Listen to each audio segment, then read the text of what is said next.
We'll do it live. Fuck it.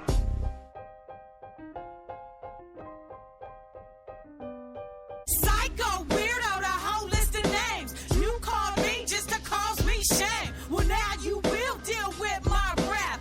Got enough ammo already, did the math. I've been pushed past boiling points. Now I wanna break your fucking joints. Now it's the time that you must pay. So say hello to your last day. Hello and welcome back to Secular Shethinkers. Yay! Yay! It's been so long. I know. .com. I'm your host, Dory Mooneyham, joined by my co-hosts, Dirty Nerdy and C. Woo! Woo! She was the one singing in the background a second ago. Yeah. While we were talking. Also eating an apple. Yes. Holding it to my mouth. So delicious. Is it a red delicious? Yes. Actually, no, because those are disgusting. I hate Red Delicious Red apples. Delicious are soft and mushy like old men. And mealy and gross. It's like... like old men. Mealy, that's the word. You know what else is mealy? Peaches from Walmart. Ew. I literally Millions can't of even with peaches. Walmart. Peaches for me. Hashtag .com? slut songs. Oh god.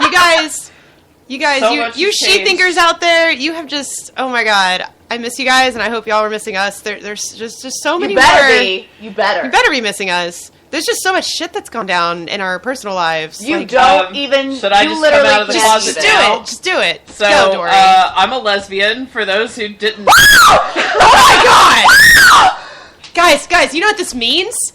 I can say all my lesbian jokes now. I've been waiting so long. Everybody's been waiting I wonder to if make this lesbian giant jokes lesbian about me. flag on the wall should have given it away.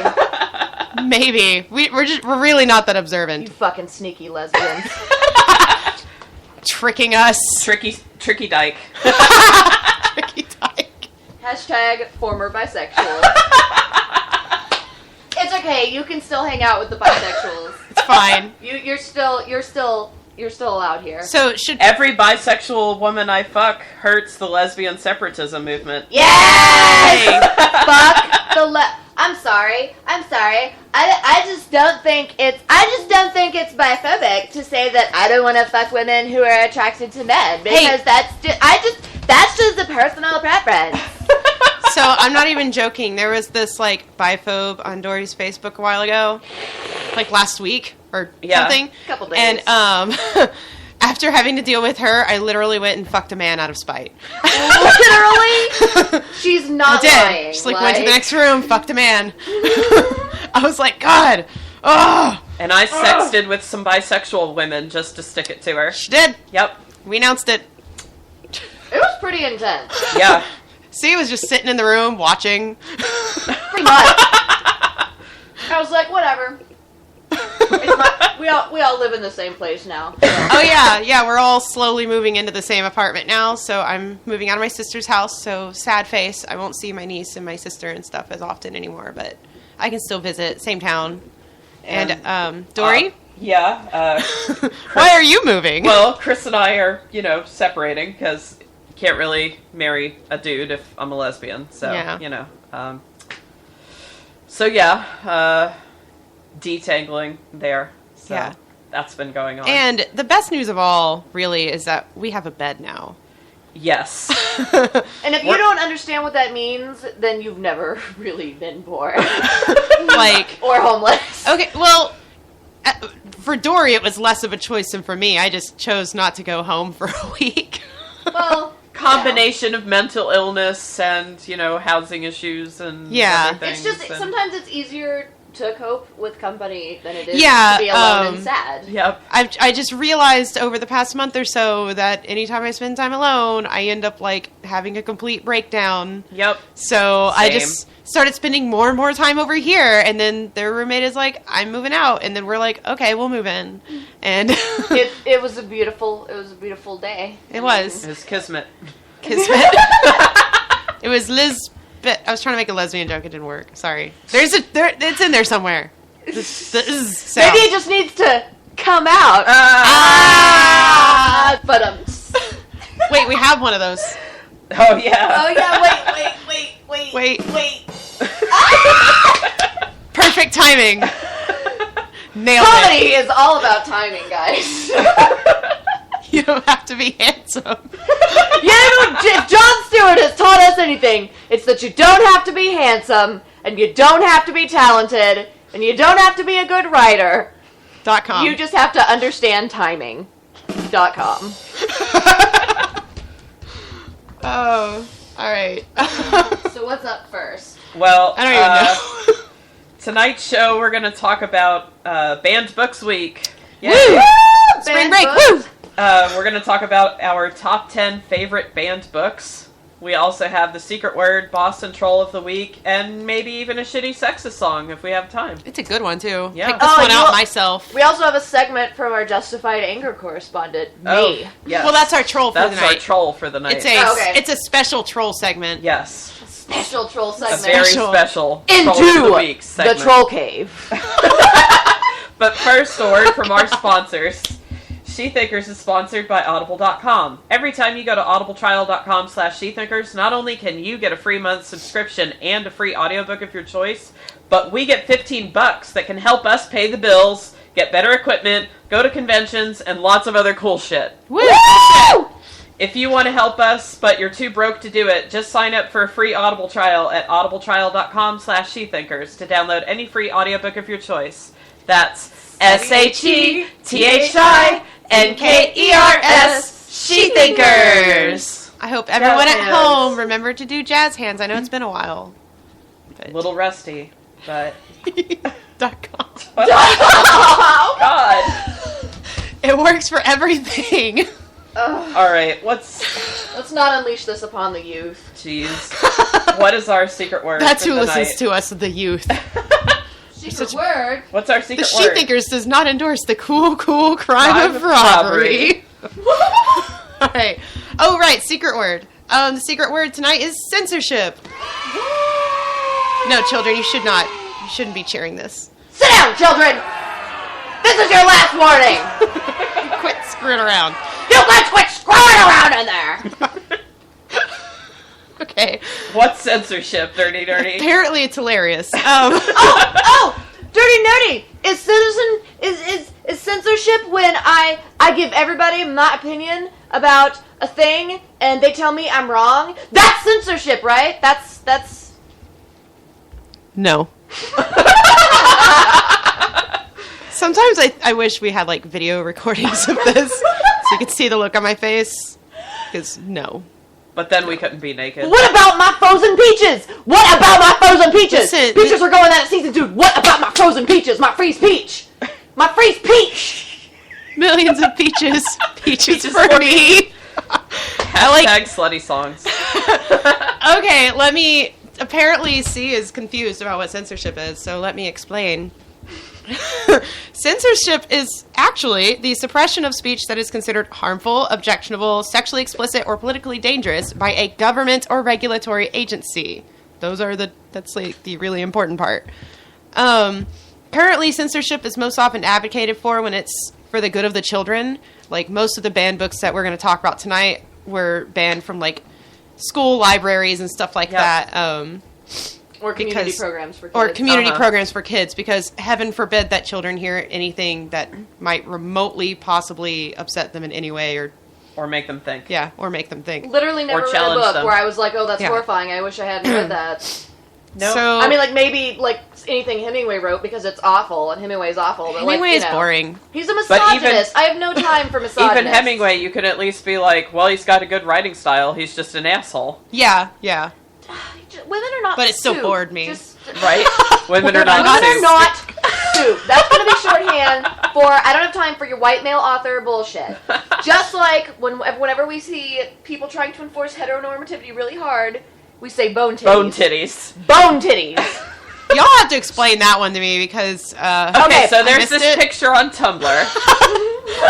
This is where all good things in the universe Yes. originate. And it's Tumblr. like, what? It's two skeletons, like, hugging or kissing or something, right? Yeah, it's two skeletons like sitting on the street, hugging or like lying against each other, and one of them has skeleton bone titties.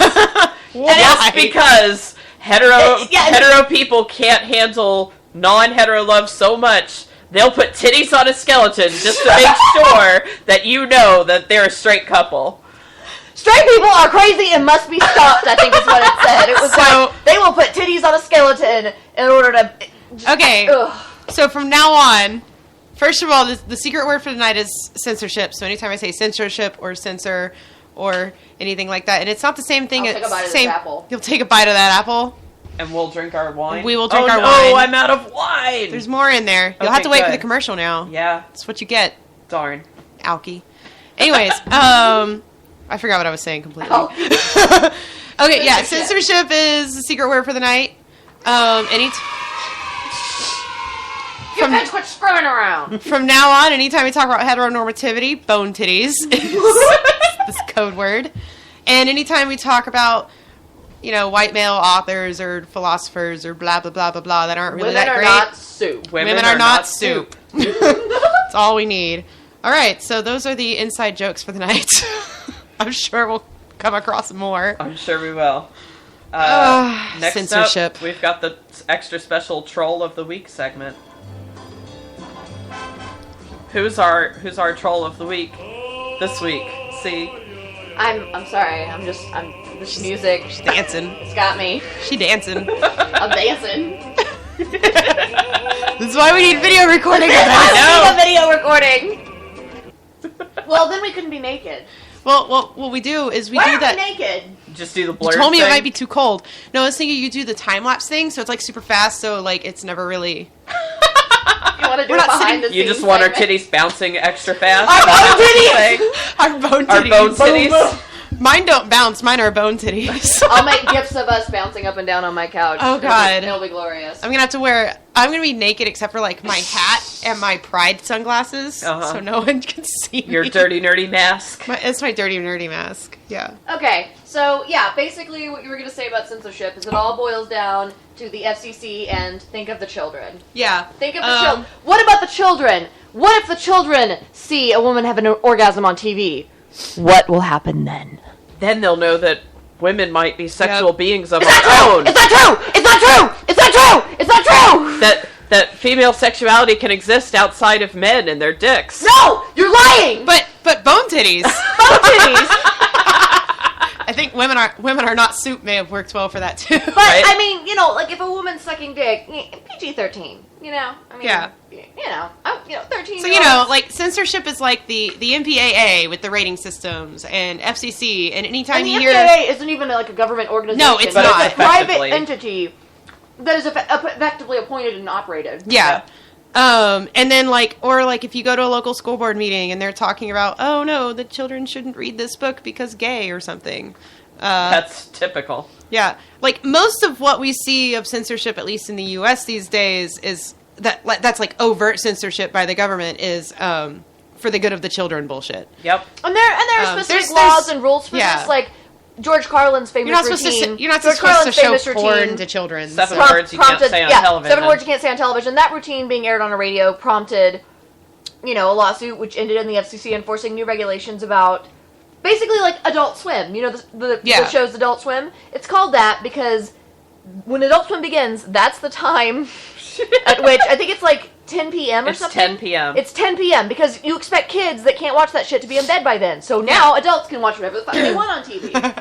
To a That's certain literally degree. what it is. Yeah. I mean, but it can't include women receiving oral sex or having orgasms or experiencing pleasure. Those are dangerous. But if you want to show them Those are being dangerous. if you want to show them being violently raped, yeah. That's okay. you can Look at you, Law and Order. Yep. I had a girl. I didn't even see this movie. I had a girl describe watching a rape scene in some awful movie, and like her telling me about that, and me never having seen this movie, like was so horrifying that it was like The House at the End of the Street. Oh God, that movie. Yeah, that that's- apparently had like the worst rape. She like talked about It it has like a it was a terrible one. traumatizing event because it was. It is. Yeah. Like I can't.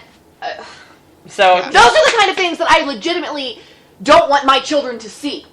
I don't want my children to see that. Like that's the kind of thing that I would be like, there needs to be some sort of intense, possibly traumatizing situation. Like if you're watching brutal child abuse scenes in movies, like a lot of the shit that comes on Lifetime is pretty traumatizing. Yeah. But they also glorify abuse against women and children and turn it into steering Like us a back toward the troll. Spectator sport. Lifetime is the troll. Lifetime's the new troll? Lifetime is the Because you pervert. have this extra No, special Lifetime's- segment put together. We put this extra special. So who's the troll for I tonight? hate Lifetime so much. The troll for They tonight. will be the troll on another night. Right. We can do, like, chick flicks or something like that as a segment sometime. Chick flicks are a whole separate category from the Lifetime network, though. Whatever. We'll do Anyway, a whole series troll. of Okay, segments on troll. that. We're all The sitting on the troll. edge of our seats. The troll for this week is Ferguson Police Department. I'm shocked. Except not. IR, so shocked. Very surprised. Much wow.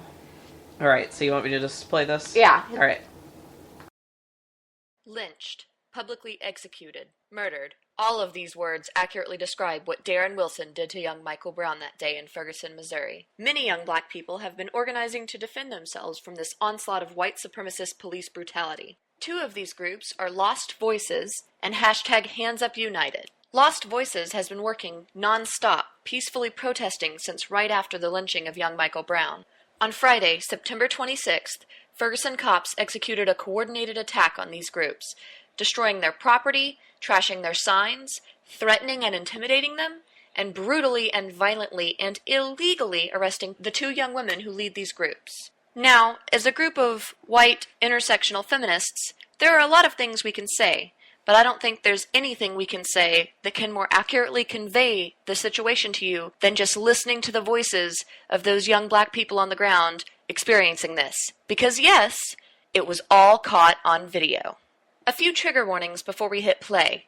This video contains swearing, injustice, belligerent cops, and, most disturbingly, an upset and crying young child who already knows what role the police play in their lives and who you can hear demonstrating fear and terror to their mother who's recording this entire confrontation. Now let's take a look. Been loaded up in trucks, all of our property. Is that legal? Is that legal for them to touch our things and put it up? The owner, who said they never talked to the cops, how can they come over here and try to physically grab our shit? How can they just grab our stuff and put it on trucks and say, I'm taking it? The fuck is that? I'm calling Sue and the owner's finna pop up. They on some bullshit. Ain't nobody stupid. They trying to scare a motherfucker. We'll be on this street standing, but I bet we still be out here. Straight think they slick.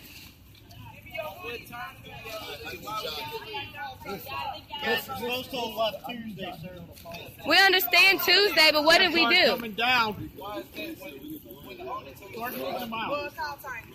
Hold up. Move them out. So who got permission to move this shit? Because the Ferguson police said do it? Y'all ain't even taking the chance. This is hundreds of dollars. We gotta take all this. Y'all gotta give us a second. Y'all can't expect us to grab nothing that quick. Right, it's the whole tent. Hey, let her go. Malaysia, stay right here. Let her go. Let her go. Let her go. Y'all better let Abby go. Oh, really? Really? Really? Why are you grabbing her by her neck? I'm not. I'm recording. I have all the rights to record it. Look at him grabbing her by her neck in a chokehold. Grabbing her by her neck. It's okay, Lazy. Don't look at this. That's crazy. Now, why would you lock her up? Yeah, can I take her bag? Why would y'all lock her up? She ain't doing nothing. Why would? Oh my gosh! Are y'all fucking serious? Are y'all serious right now? Why? Okay, why the fuck are you grabbing her like an animal? Like seriously, that's fucking crazy. That is fucking crazy. Chocolate, chocolate. Will you tell her to get her? That is fucking crazy. Mommy, they call me. That is crazy. Mommy, they almost served. Abby, why are you getting locked up for walking over? You're walking over. That's crazy. Can y'all let her go? She did not do anything. She literally walked over to see what's going on. They locking you up? So you guys aren't letting her go for walking over there. Malaysia, just be quiet. Get over here. You're not unloading a tent. You need to leave. Leave now or you will be placed under arrest. Jesus fucking Christ. Holy shit. Yeah.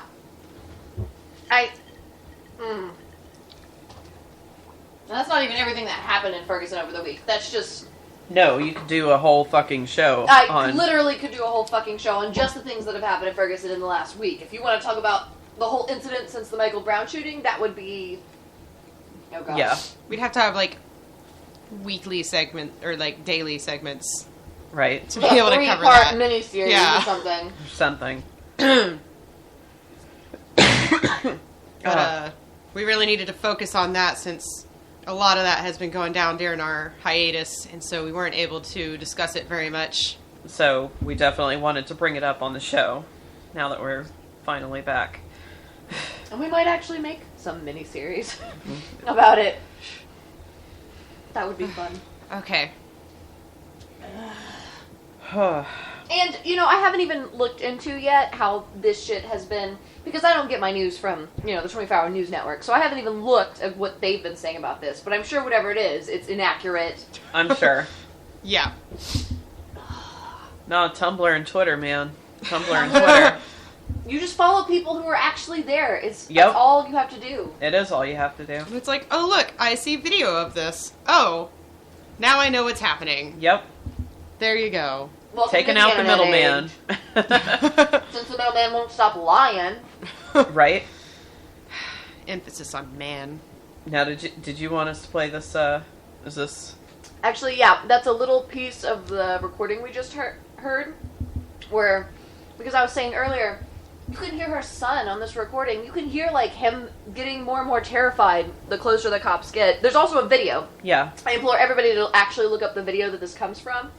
I believe it was called Ferguson Police Raid Lost Voices. And the two of the women they arrest, that you can hear them screaming about getting arrested and getting carried off, are the two women who organize the groups that have done most of the, you know, organized most of the protesting down there. Lost Voices and Hands Up. How convenient. I know. How convenient. How convenient. Those are the only two people that they just arrested them right there. Alright, so... What a coincidence. So this segment... One thing I wanted to say, though, was the reason, according to what the people on, like, there think is happening, they think the reason that happened on Friday is because they're going to announce soon that Darren Wilson's not going to be indicted. And they want to take down their whole, like, organized network before that happens, because they know that there's going to be a response. And that's not going to fucking work. Yeah. It's not going to fucking work. Other people will just, you know, pick it up from there. Like, you... Yeah. That's what happens every time. Work. I mean... You arrest the leaders, and then more people show up and become step leaders. up. That's just how it works. And then they have martyrs, and then they get, you know, you just... So there's a... What's on the third clip? What's the the third clip is, I amplified the child's voice in the background so you can hear it a little clearer, because I didn't know if everyone would be able to hear it. Okay. Are y'all serious right now? What? Okay, why the fuck are you grabbing her like an animal? Like, seriously. That's fucking crazy. That is fucking crazy. Chocolate. Chocolate. Will you tell her to get her? That is fucking crazy. That is crazy. Abby, why are you getting locked up for walking over? You're walking over. That's crazy. Hey.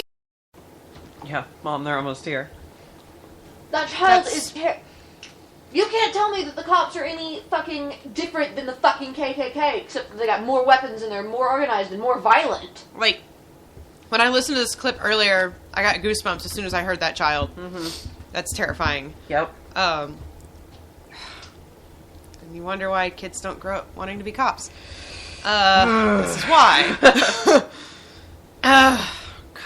Yeah. So who do we have to take down our troll tonight? We're gonna What we let the got? French deal with the Ferguson cops. I Okay. guess. I don't know. The French? We just picked, the French. I have no idea what's about to happen. I don't want to talk to you no more, you empty-headed animal food trough whopper. I fart in your general direction. Your mother was a hamster, and your father smelt of elderberries. Now go away, or I shall taunt you a second time. I think unleashing medieval warfare seems like the way to deal with the Ferguson cops. Well, it's what they've done, Yeah. so Yeah. All right. I think we should move to the boss. Corporate, approve memos, lead a workshop, remember birthdays. Like a boss. I'm dancing. Why'd you stop it? All right, so our boss this week is a Minneapolis. The Minneapolis Somali community is organizing a new food pantry that serves halal food. So there's this. Basically, Minneapolis has had an influx of Somalian immigrants and refugees over the past 2 decades now. Yeah. Somalia's So- been falling apart for a while. Yeah, for a while. So there are tens of thousands of Somali immigrants living in Minneapolis. I believe it's the And largest concentration in the It country. is. And most of them live below the poverty line. Like over 80% live below the poverty line. The problem is that only one of the food pantries serves halal food. And halal food it's not for them, it's not just a religious thing. It's also health thing a for health them, thing too. and cultural.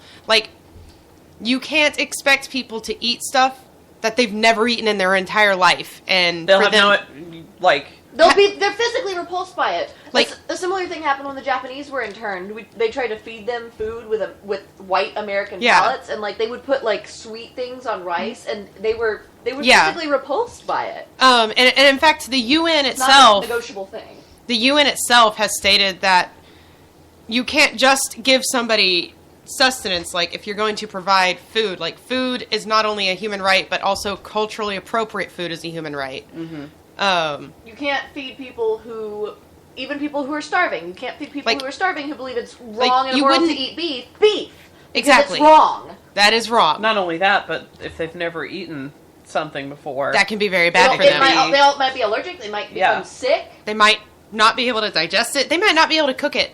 yeah, Or prepare it safely. yeah.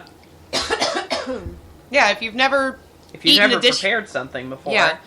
So basically, most of them live below the poverty level, and there's only one food pantry that serves halal food in that area, and even then, it's not even it's just sufficient. on offer. It's not sufficient. It's not like it's a only halal food pantry. It serves other things too. It just happens to also have that. So what they're wanting to do is start a food pantry that specifically caters to the Somali population. Now, this isn't such a out there idea or anything. There's already an Asian specific food pantry in the city. So this group, Issaroon, I'm not sure if I'm saying that right. It's a group that works to promote the development and of the health and empowerment of Somali women. And so it's a group led by and for women, and they're petitioning the city for $150,000 to fund this project. and we've got an interview with the leader. Yeah, actually. we have an interview with the leader that we can play. These people are clearly fucking bosses. Yeah, clearly. clearly. They're amazing. How are you feeling? I'm overwhelmed. This movement, we have been working almost 7 months. Our organization is 5 years old. We don't want to focus on treating the symptom. We look things at the root causes, and it seems that no one is interested in addressing root causes, because root causes of any ethnic issues, the best people who know are the ethnic people too. And then once we inform them and they understand they know what the needs are, but why things are not changing, why they're here and they're stuck in poverty. We've told them policy has to be changed. We told them that they need to talk to their elected officials, get involved in that kind of thing. Rallying and going out and going against elected officials, a lot of people see it as a white privilege. There are no black people who are saying, I want you to help me do this, I want you to help me do this. So we had to convince a lot of our members that is their right to talk to the members and say, elected officials, hey, I need you to get me somewhere so I can serve myself. We have done that. We've met commissioners, we've met everybody, but everybody nods their head and said, yep, we'll do, but nothing happens. So the third step that we've done today was actually to come here, holding ourselves accountable by practicing what we've learned and coming to where the commissioner was, which it was very powerful. I had to shed a couple of tears afterwards. But as I said, change is not a project, it is a process. And we're surely engaged, and this movement is not going to stop. Actually, what we did today, it fits the name of our organization. It's a strong women who can take care of ourselves. That's what ISRON means. So the work goes on. That work goes on. Thank you so much. Thank you. Yay! What bosses? If there's anything we're all about, it's women working to empower each other. Yep. And getting shit done. That's what we're all about Men ain't here. gonna get shit done. Nope. Obviously. Speaking of men who don't get shit done, the way Richard Dawkins? no, but yes, the way that Also yes. we stumbled across this story pretty much because Livianne of Lovejoy Feminism, I love that blog. Woo! You're awesome. Published a takedown article because over at the Friendly Atheists, they published an article criticizing the group because how dare you? Yeah. Their whole angle was, how dare you request religious food? There's nothing actually wrong with pork, so you should just be able to eat it. So Livianne took them to task and explained exactly how ignorant they are about what halal food actually is and what it means to have access to culturally appropriate foods. So I encourage everyone to go over to her blog and check that out. I'm sure we have the link in the show notes. I believe it was called When Your Atheism is Actually About Attacking Minorities. Yeah. But we should get the show notes up soon, and we'll have the link in there. Yep. So yeah, shout out to Livianne for taking them down. Being a boss. Also being a boss. Also a boss this week. Another lady getting shit done. All these boss-ass women getting shit done. I'm a boss-ass bitch. bitch. Okay. Well, I guess now's a good time. We'll go to commercial, and when we come back, we'll talk about Banned Books Week. Woo! I was going to say don't stick around, but that was wrong. Don't stick around. No, you should stick around. Yeah. Do that. Hey, bro, this is a pretty cool man cave you got here. You're just missing one thing. Mandals. What are mandals? Well, they're candles, but manly. That's what makes them mandals. Oh, wow, I feel so much better about putting a scented flame in my man cave because everybody knows the prefix can is for women. What kind of manly scents do you have? Well, first I want to show you bacon. Yeah, only men like bacon. Bacon is gendered? Next up, locker room sweat. The ladies love man sweat. Well, not just ladies. Yeah, sure, I guess. Yeah. So nothing wrong with that. And of course, no man cave is complete without the smell of men's bathhouse. Isn't that one a little, you know? Hey, what's manlier than a bunch of dudes getting naked together? Yeah, bro, that's literally the manliest scent there is. No lady smell for miles. Well, I guess so. Scents are also available in Axe body spray, gasoline, mowed grass, and stale beer. Get your hands on some mandals today? Hey, we want to talk to you guys about BeSecular.com. What's BeSecular.com? They're one of the sponsors of Secular Shethinkers. Oh. Come on, Dirty Nerdy, get with the program. I wasn't paying attention, I'm not prepared. Be Secular also sponsors podcasts, artists, and organizations that promote the separation of church and state, as well as universal human rights, LGBT rights, sex and race equality, and reproductive rights. Go to besecular.com/shethinkers and order any of the merchandise, and we get a cut of the profits. Yeah, you can get a bracelet or a snazzy t-shirt or, whatever takes your fancy. So be you. And be secular. Hey folks, this is your co-host, The Dirty Nerdy, here to tell you about our sponsor, Audible.com. Audible has hundreds of thousands of titles for you to choose from in any genre you enjoy, and since you're a Shethinker, we have a special offer, a free 30-day trial and a free audiobook. All you have to do is go to audibletrial.com/shethinkers and answer a few simple questions. This month, we personally recommend The Giver by Lois Lowry, a haunting story of a 12-year-old boy learning the truth behind his seemingly perfect society.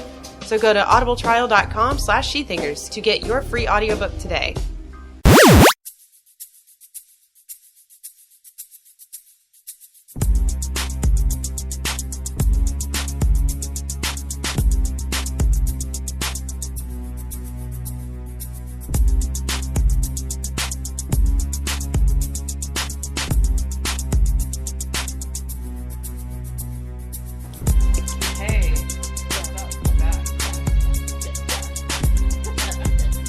Like our new music, see? Always. Hey. Alright. Alright. It's time to talk about Banned books censorship. Let me take. I'm the only one left with a drink in here, I think. I still got wine. Are the kids cheering that I have a drink still? Of course they are. Kids are always happy that we're getting drunk. I like how the cats are able to get over their animosity for each other because there's ham in between them. Oh yeah, There has been no hissing since we opened this ham. Nope. Dory brought her cat over here. You can tell I still have a drink. Yep. Dory brought her cat over this week. Oh, Coco just hissed.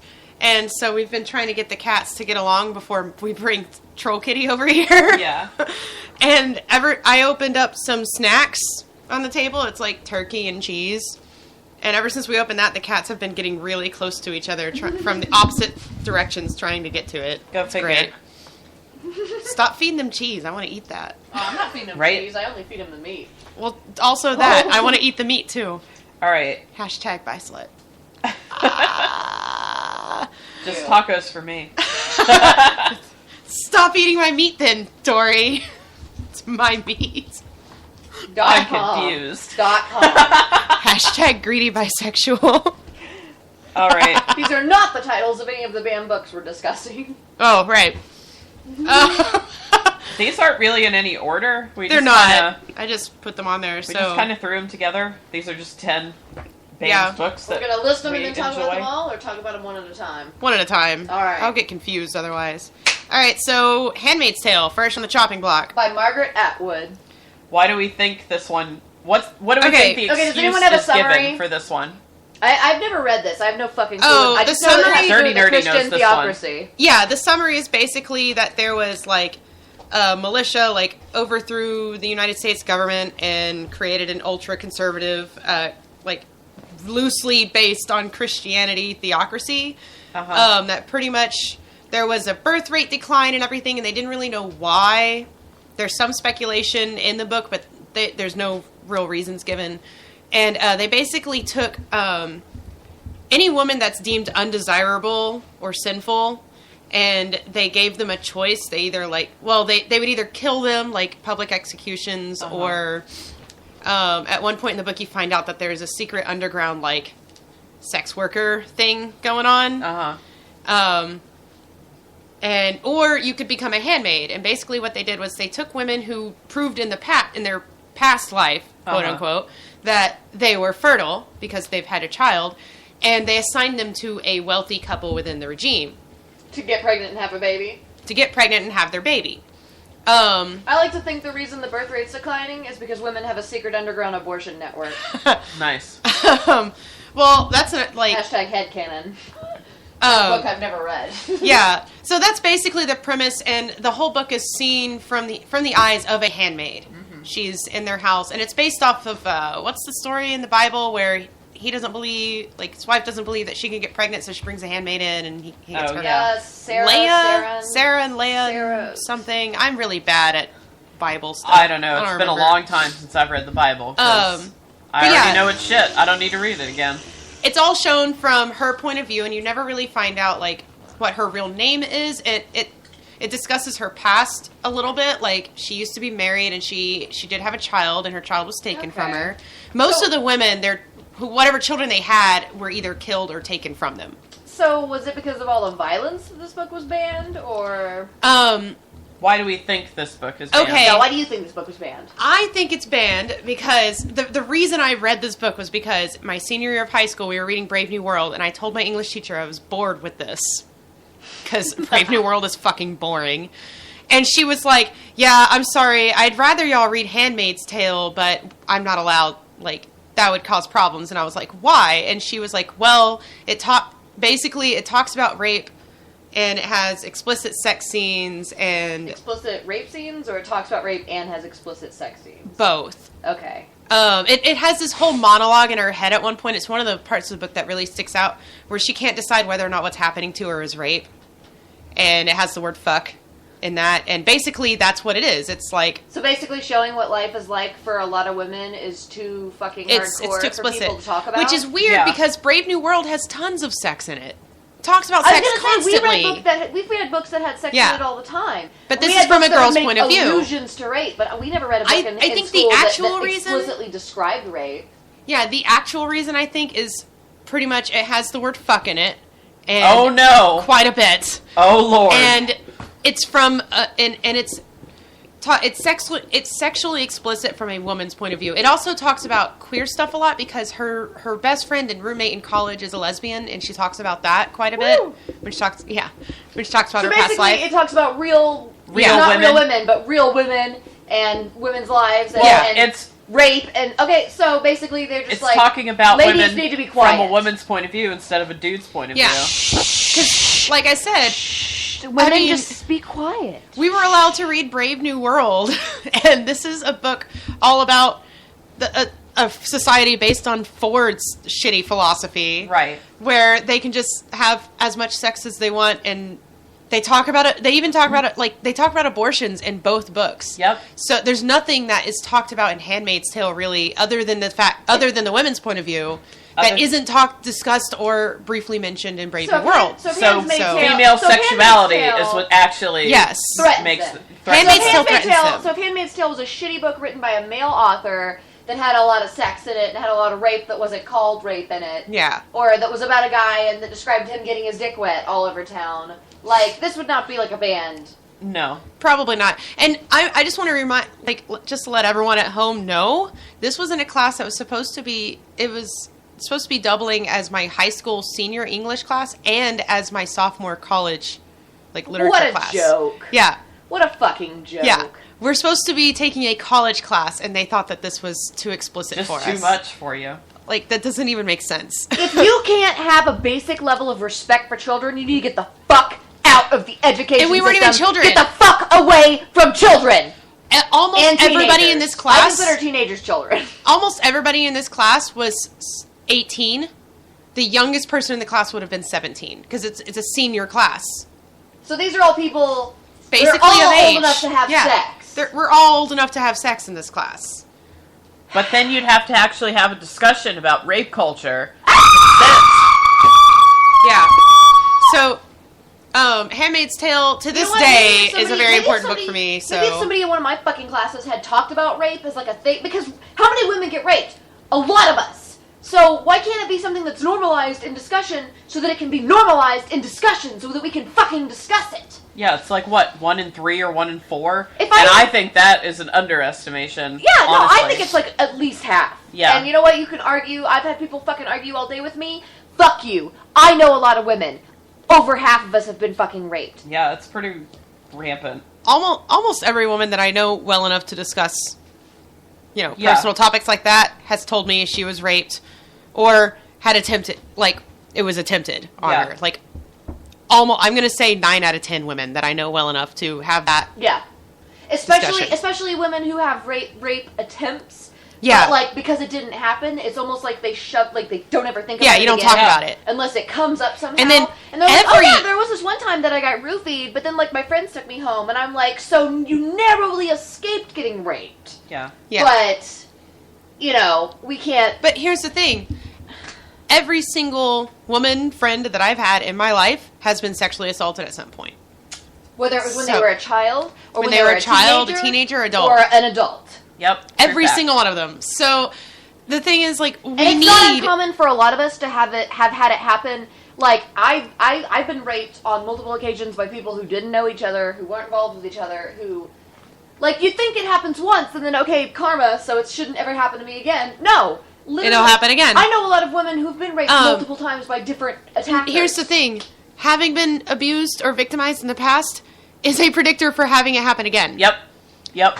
Abusers and rapists have this like sixth sense where they know that they can do this to somebody. They know someone's vulnerable. Yeah. Basically, if you've been victimized in the past, you're more vulnerable, and you're more likely to be victimized again in the future. Yep. And yeah. I like to think I've grown enough spice to... At this point. Handmaid's Tale was a very important book for me to read at that time in my life. I was reading it at the same time that I was reading Cider House Rules, which I think is also a banned book, but it wasn't on the list that we... It's a little older of a book. Yeah, it's a little older, so it's I not... wasn't looking for a copy of Cider House to read in high school. I was. But these two books combined are what got me thinking about rape culture and consent, and they actually are the ones... They're both fictional books, but they're the ones that made me pro-choice. Hey. Like, honestly, That's these are... to be celebrated. After I read these two books, I was pro-choice. I was like, oh, can't go back. Yep. So I think it's important, at least... I think this book is perfectly acceptable for, maybe 15 or 16 or older. Especially if you're reading it in a class with an adult who can, like, guide the discussion. Because I had to read this on my own. I didn't have... I read this all on my own with no adult guided discussion aside from what I was comfortable talking about with my mother. Because my mom, as fundamentalist Christian as she is, she never censored what I read, ever. She liked that I liked to read. But if I was reading something that she thought might be objectionable, she would just read it with me. So there you go. Yeah, so Handmaid's Tale, important, should be on syllabi in every high school from at least sophomore year and up. Maybe junior. Maybe. I don't know. Yeah. Okay, next book. Harry Potter. Harry Potter. Oh God. I was going to say... We've had whole shows about this. You talked about how at your school your teacher said they couldn't read The Handmaid's Tale. Yeah. There were a lot of books that got banned at other schools for sex or swearing, but nobody in my community seemed to care about those really. But the one thing that they did not fuck around with was Satanism. Harry Potter. Right? Do you have a personal story of Harry Potter being banned? Because I do too. I have the story of when I was 12 and my dad went through his Christian phase, and even though I didn't live with him and I just brought them over for the weekend to stay for the weekend, he threw away all of our Harry Potter books. It was infuriating. And then a year later decided when he saw the first movie that was ridiculous and that there was nothing satanic about it. And I'm just like, whatever. But no, they didn't... Whether it was even guides to warn good Christian kids away from Satanism would get banned because they discussed Satanism. That's ridiculous. Just any kind of... any book about goth kids or... I told my story about getting in trouble for witchcraft in junior high, right? I've told that on the show. Yeah, you told that on the show. That was the year that Harry Potter was really starting to take off, and my mom had discussed it with me because this was one of the only books that she ever actually, I could tell, wanted to censor, but I was reading it for my censor Harry Potter. 6th grade reading class. Yeah. So she was like, she's not one of those parents that's going to go and force them to get rid of it. But then as soon as the whole getting in trouble for witchcraft thing happened, suddenly we weren't reading it anymore. Huh. They never really explained. She was just like, we're not reading this book anymore. And that was it. In your class? In her class. Oh my God. They canceled the class reading of the book. That's fucking ridiculous. We were going through this book as a class, reading it together. You know how you do. It's a wonderful thing to do. I mean, that's what you do in you can talk about English racism, and reading you class. Can talk about fashion. Oh, they weren't talking about that. We were on the first book, and we were 11 or 12. She wasn't bringing that up. But you could do that with Harry Potter. You could do it, though. The point is that you could. But, yeah, Harry Potter has been on the banned books list, has been making the top 100 for, a decade now, I think. Ever since it's come out. Basically. It's still on the top 100 list. Even now, after it's already done and the movies are done and whatever else, people are still obsessed with it enough to keep trying to ban it because Satan is usually the reason given. I do remember in high school, a friend of mine who was part of some youth group thing invited me to a Lord of the Rings showing of Lord of the Rings, and I knew she was vehemently against Harry Potter. And I remember asking her, Harry Potter fucking watching Lord of the Rings. How can you watch Lord of the Rings? It has magic and everything in it. How can you watch that? But Harry Potter is bad. And I wasn't even a fan of Harry Potter for my own, classist reasons. Right. Back then. Oh, I was a little shit. We all were. We were all little shits back then. But, and she was like, oh, well, Lord of the Rings is obviously an allegory for allegories for Christianity. And I was like, like what? Back then I was a pretty big fan of Tolkien, and he had explicitly said that Lord of the Rings is not an allegory. Yeah. And I know death of the author and whatnot, but I love throwing that back in their face. Oh, yeah. And at the time, I was like a super huge Tolkien fan. I haven't read any of the books in like years now, but I could like quote the interview that came from. And she was like, well, you can always just interpret this like this, and it was ridiculous. But and we could all pretend that we had $100 million. Not gonna pay the fucking bill. So it just never made sense to me why Lord of the Rings was okay, but yeah, it just doesn't make sense. Not Harry Potter, because Lord of the Rings is actually racist and sexist. This is why I haven't read the books in forever. And enforces militancy and fascism and nationalism and all this other bullshit. And it's anti-Semitic. Yep. Like, look hard. Tolkien had some problems. Look hard at the dwarves. Look hard at the gold-coveting dwarves. Yep. All right. All right. Don't lie to yourself. It's not subtle. It's not fucking subtle. We see you. You ain't slick, J.R.R. Tolkien. You ain't fucking slick. So yeah, that's Harry Potter. And they're pretty blatant about why they ban this stuff. They're like, it's the Satanism. But I think a lot of it is also the undercurrent, like, there's a lot of queer themes in the movie. And a lot of just a lot of activism. I don't know why they hate them. It's a lot of activism themes. Yeah, there's a lot of activism themes. Basically, if you make young people feel empowered, you're dangerous. You're threatening us. And you're dangerous. All right. And Tango Makes 3. I haven't read this one. It's adorable. And Tango Makes 3 by Justin Richardson. I don't think I've read Peter Parnell. Kids book? Yeah, it's a kid's book. Yeah. It's a picture book, and it's the real story of the gay penguins who got to adopt an egg because there was an extra egg, and it's fucking adorable. It's so adorable. That sounds wonderful. I know. It's a real thing that really happened. Yep. It just reminds me of Parks and Rec. Yeah, exactly. It's basically about the Parks and Rec penguins. That's really cute. I know. So why is it banned? I wonder. Because it's inappropriate for that age. Somehow. What, two dads? Penguins? Somehow 2 penguins raising a baby penguin is not age appropriate for, I don't know, it's 4 just or 5 biology. Yep. 2 male penguins were able to raise a baby penguin.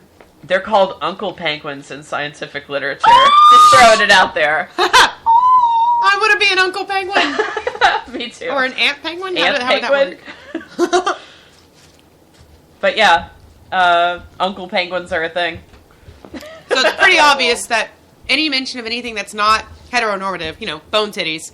Bone titties. Bone titties. That's why this is getting banned. It's because bone titties. Yep. We can't let children know that heterosexuality exists naturally amongst almost every other species on the fucking planet. Then they might think it's okay for them to start diddling other boys. Yep.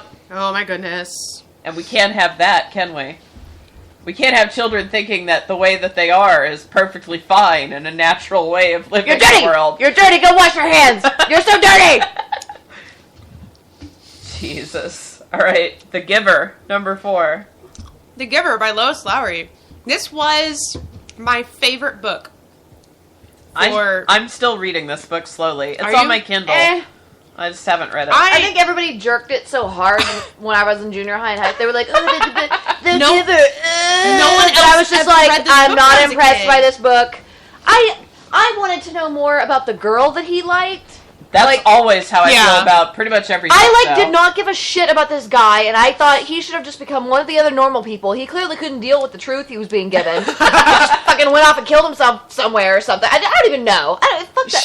Fuck that whole Dory, thing. I don't want to spoil things. It's debated what the ending even means. All right, so let me just give a quick synopsis, I guess. All right, so there's this kid, and he's turning 12. In a dystopian Which future. is a big deal at that age, right? It's a big deal. It's basically a dystopian future. It's kind of, a dystopian utopian future? Dystopian utopian, that's also debatable. But basically they've gotten rid of, all differences amongst people. Like, no one can even see color anymore. You take pills to erase your sex drive. So basically, you don't go through puberty. Like, everybody has a mom and a dad, and everyone has, like, a son and a daughter. Yeah. But, like, the parents don't have sex and have these kids. Like, the kids are, like, assigned to you, and then you Yeah, just raise the kids. And they then... have birth moms who have 3 babies, or 2 babies. I think it's 3. They have some number of babies. And then they become day laborers, like, the rest of their lives after that. Yeah. But basically, because each having year... children is disgusting. Yeah, because apparently. they try to erase differences so much, rather than children having individual birthdays, they have, like, this ceremony once a year. And children just move up in age groups, similar to, like, how our K through 12 schools are run now. Like, there's a cutoff date, and if you're before that cutoff date, you're with the next year's, or you're with this year's kids, and if you're after... Even though that doesn't make any sense. Yeah, even though, like... That's ridiculous. Yeah. But basically, each year marks a new milestone. So, like, one year you get a tunic that buttons up the back so you can learn cooperation and teamwork. And then the next year you get the one that buttons up the front so that you can learn independence. How to be a little bit independent. And then the next year you get your bicycle so that you can get a little bit more independence. And the next year you start your volunteer work. It's just, builds up. And everyone gets, like, assigned their career forever. When you turn 12, you get your assignment because the elders of the town have been watching you very closely and they know what's best for you. And you think of them like your parents. It's super creepy. Yeah, it's creepy. Very Hitler view. But basically, it's the story about a boy named Jonas who's turning 12, and he's waiting. He's just got his assignments. It starts out right before he gets his assignment. Yeah, yeah. And they assign him as the new receiver. Well, they skip him at first. And They skip him. That's terrifying. But I don't want to give everything away. But basically, the receiver and the giver are how this entire community functions. Without them, like, it all falls apart. They have to be there. It's a little woo-wooish. It's kind of supernatural. Well, yeah, there's magic. Yeah, it's a little magic-y. And there are 3 more books after this that I haven't even read. Yeah, nobody's read them.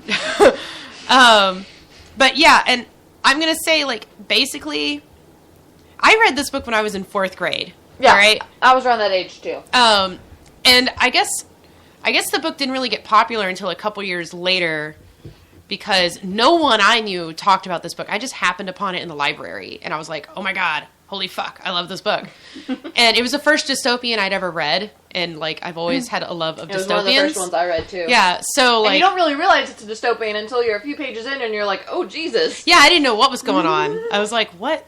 Okay, alright, keep going. This sounds cool. I remember my librarian tried to get me to read this at one point. You should have. But I was like, it's about a boy, I don't want to read it. That's kind of how I felt after I finished the book, honestly. I'm not kidding, I went through a phase. Cooler. Imagine the main character finding out about the horror of how babies are born and stuff as a woman. Right. Oh, God. Far more relevant, far more terrifying. Right. Far better writing. I was in 4th or 5th grade at the time, and I was on a I don't want to read anything about boys, I don't give a shit about boys phase. I must be going through that. So yeah, I'm going to say, like, from what I can tell, the reasons that The Giver is banned is it does have some, like, violent scenes in it, which Jonas has to go through some, like, pretty horrifying violence. I bet it's really just because it's about questioning the status quo. It also has a baby is murdered at one point. It's sad. Well.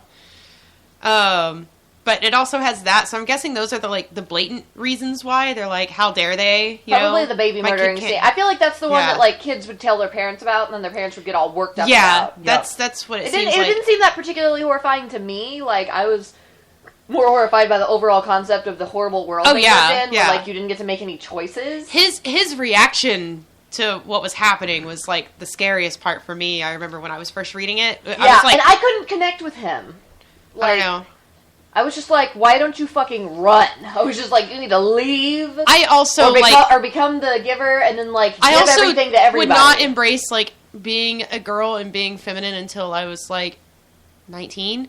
So Same. So, I don't know, maybe that had something on me and I hadn't really been introduced to very much literature that was female-centric. Because there's not a lot of literature that is. Which, after reading this, I read Lois Lowry's other book that takes place in the,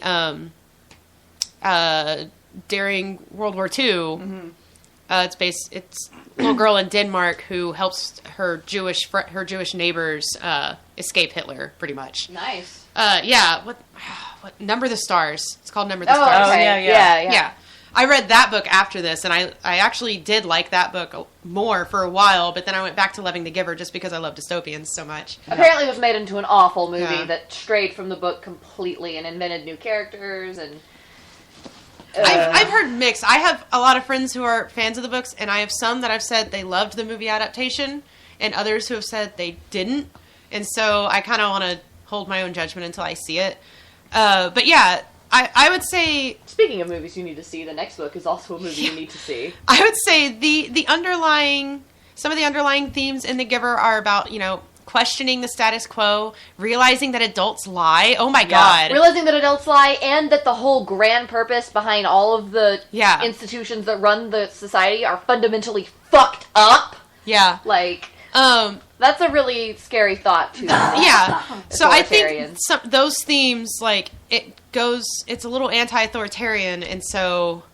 Yeah, and it definitely and that's kind of anti-American nowadays. It definitely empowers a young person. Yep. Even if they... And those are dangerous books. Those are dangerous books. If you empower young people, then they're going to want to change shit. They're going to feel entitled to stuff.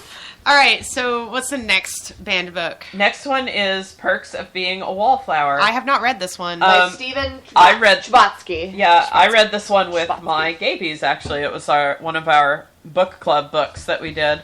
Hey, could we possibly... Is it possible to discuss this without, giving away the plot premises that would ruin the movie? I don't want to give away a lot of it. All I'll say is... watch the movie after this.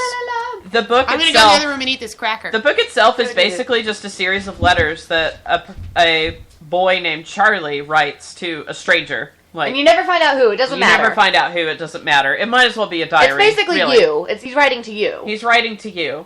And it's about him. He's, 15, I think? I think when it starts, he's just entered as a freshman in high school, so probably 14 or 15. And really, honestly, it's about all the kind of shit that freshmen or sophomores in high school are dealing with. He's trying to figure out his sexuality. He's trying to figure out who he is. He's hanging out with older kids and trying to learn from them. There's... One of his older friends is Emma Watson. Yes, in the movie. in the movie. Watson, I love her! Yeah. She's my girlfriend. But, cover your ears. I'm not going to give much away. Okay, good.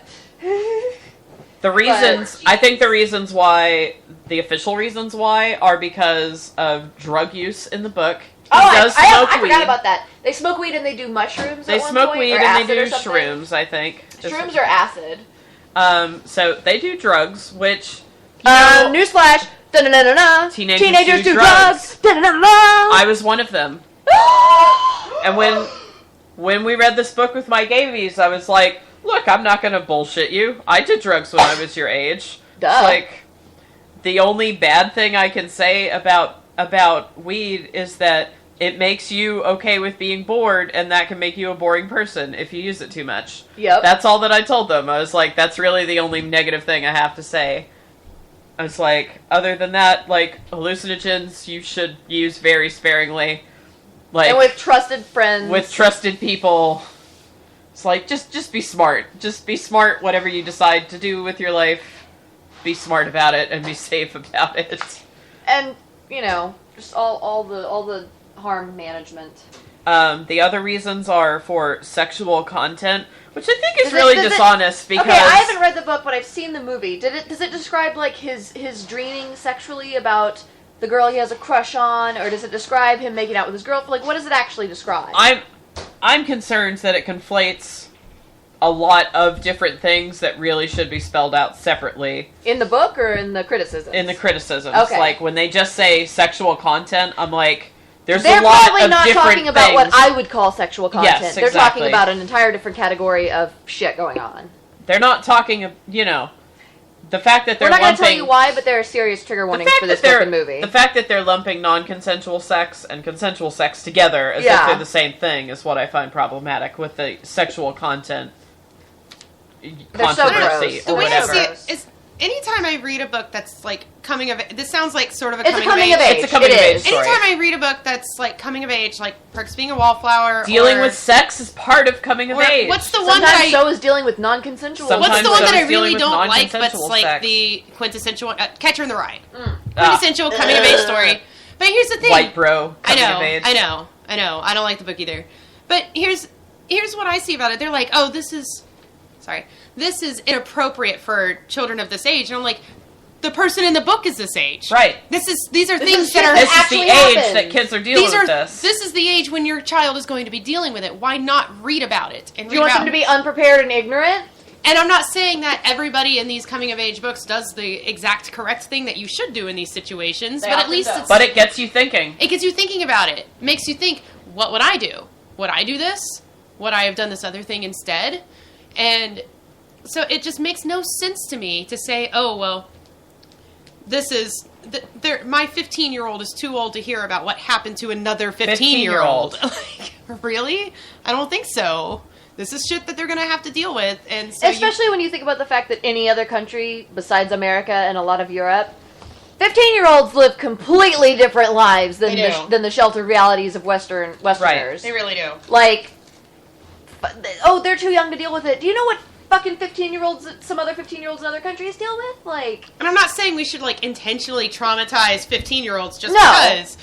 But we're not fucking 7. I Like, call come on. bullshit on the idea that they can't hear about what happens to, like, they can't hear... What's happening to 1 in 4 of the women. Yeah, right. Like, this really grinds my gears when it has to do with, like, queer stories. Yes. Like, when it's a story about queer youth, and then they tell you oh, that especially the queer youth. Well, cannot we have a handle lot Kids can't be queer. A lot of our books in here are queer books They are. specifically, and it's because there's this bullshit notion that queer sexualities are somehow more sexual than straight sexuality is. Like, queer kids? No, they do not.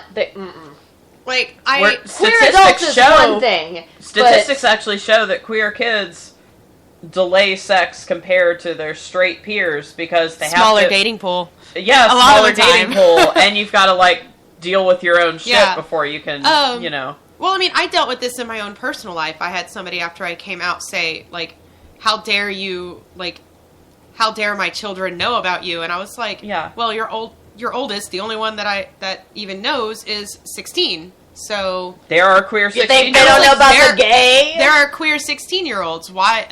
Yeah.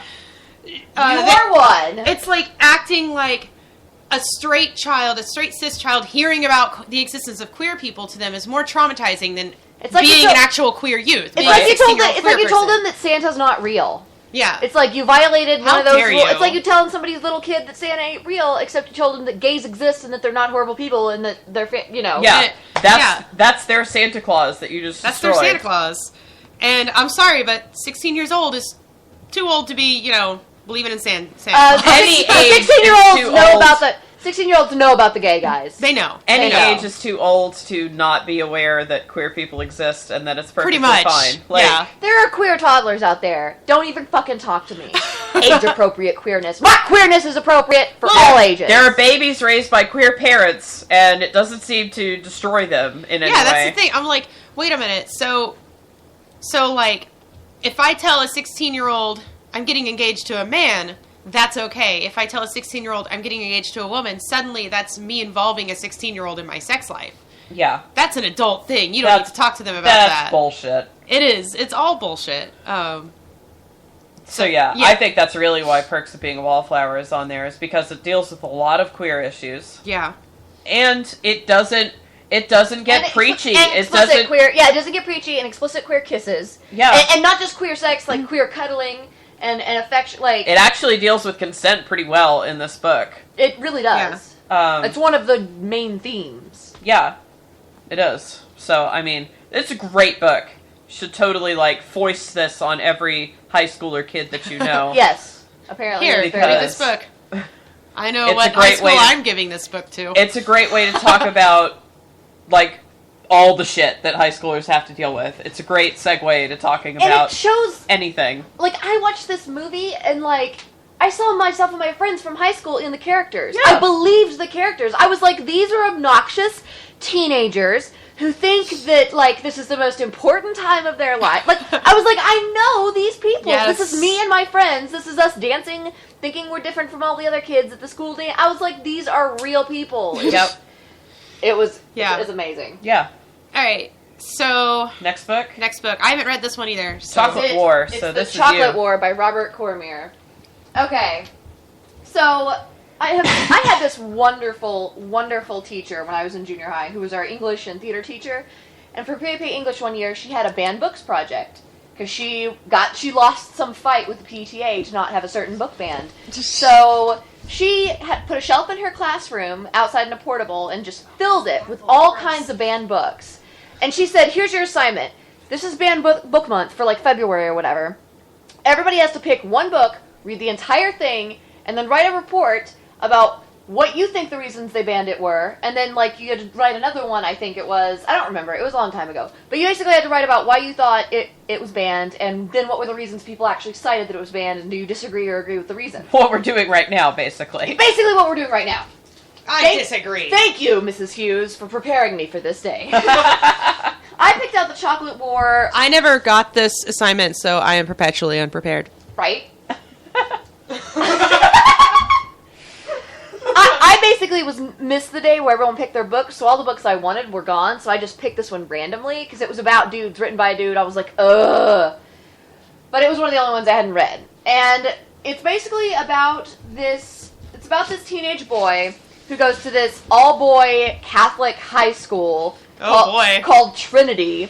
It's like a prep school. And, oh god. What do you think is going to happen here? I don't think they ever described the races, but I could just feel how white all these people were. Right.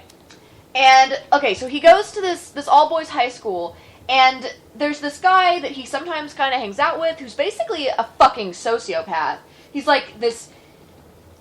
Picture a male abuser. He's an intelligent, controlling, amoral, older male student who basically is involved with this secret society of student pranksters in the school called the Vigils, and he like makes the main character do assignments for the Vigils. And this is basically a group of really ruthless bullies who like fucking torment these kids. Like it's some of it's like ridiculous prank Fred and George Weasley kind of stuff, and then some of it's like cruel torture. And what was really fucked up was that like the adults, the male professors and stuff, seemed to be totally aware that the Vigil existed, even though nobody ever openly acknowledged it. And they seemed to kind of implicitly... Kind of like a fraternity. Basically like it was like a fraternity. Secret fraternity. Like, when they went to this school, when they were students, they were probably a part of it. Yeah. Like, but nobody what it ever sounds actually like. acknowledged or talked about it, which was the fucked up thing. And like they have this chocolate sale where you have to sell chocolates and raise money, and the main character's like, I hated those. The main character's like, this is stupid, I don't want to do it. And basically, for some reason, the Vigils are all yay school pride because they're a secret male society. They basically start torturing him and pushing him and being like, you have to be involved, you have to sell the chocolate. We'll fuck you up if you don't sell the chocolate. And I don't even remember how it ends. Like, whoever wins gets their dignity, and everyone's gonna watch. I don't even fucking remember how it ends. It doesn't matter.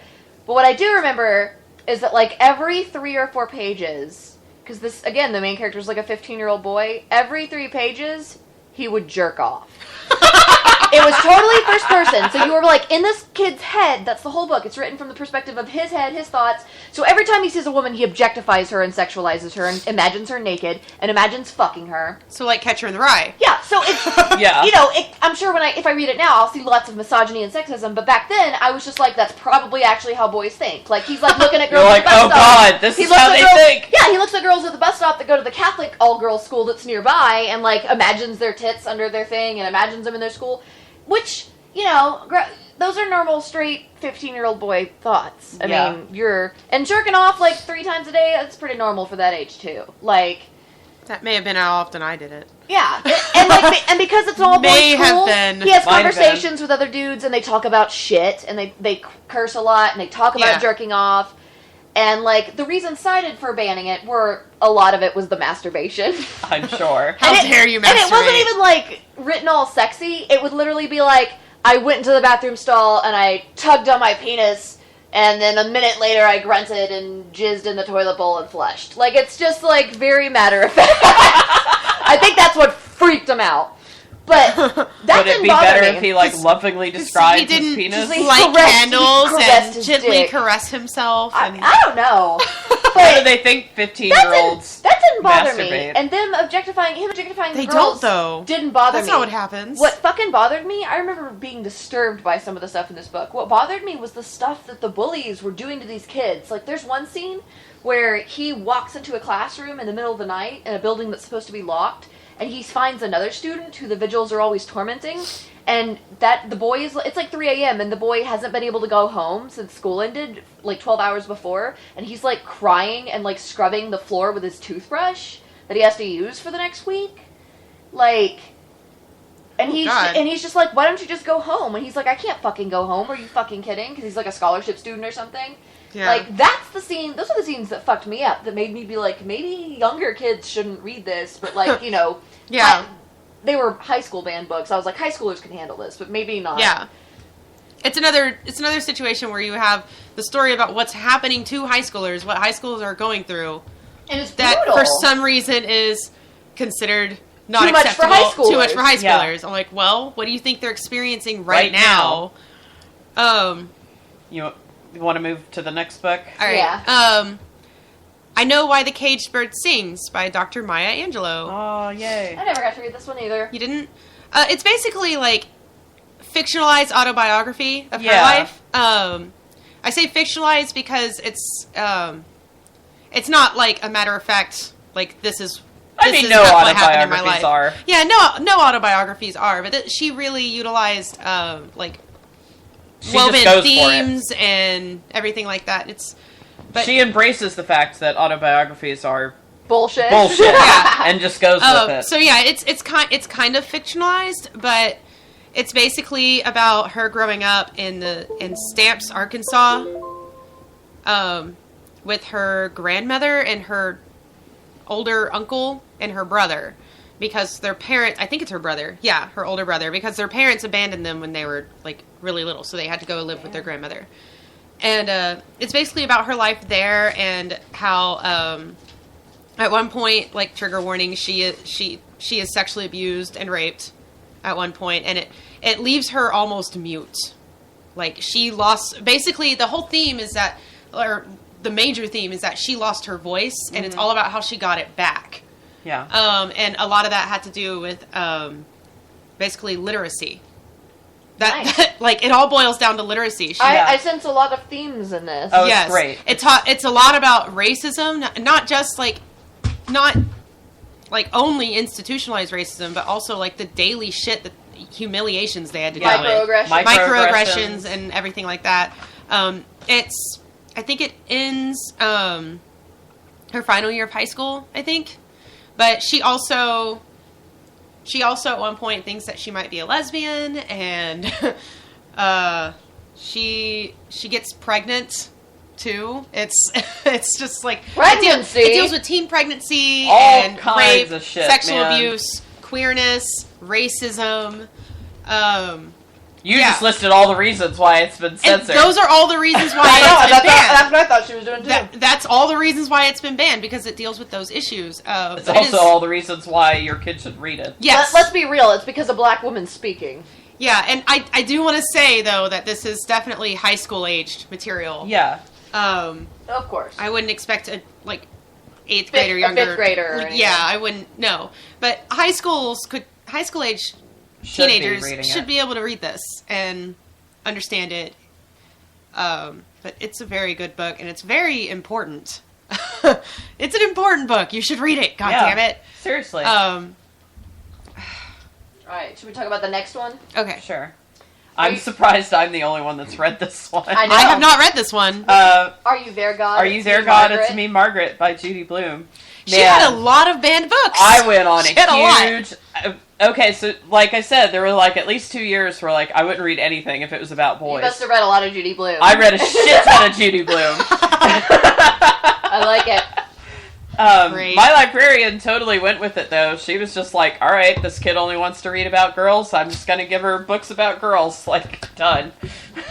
Whatever gets you eaten. No judgment. No judgment. Nerdy, you're fucking everything up. Quit knocking your microphone over. Jesus. Quit screwing us. Quit screwing around. One of you is going to fall and die, and I'm not cleaning it up.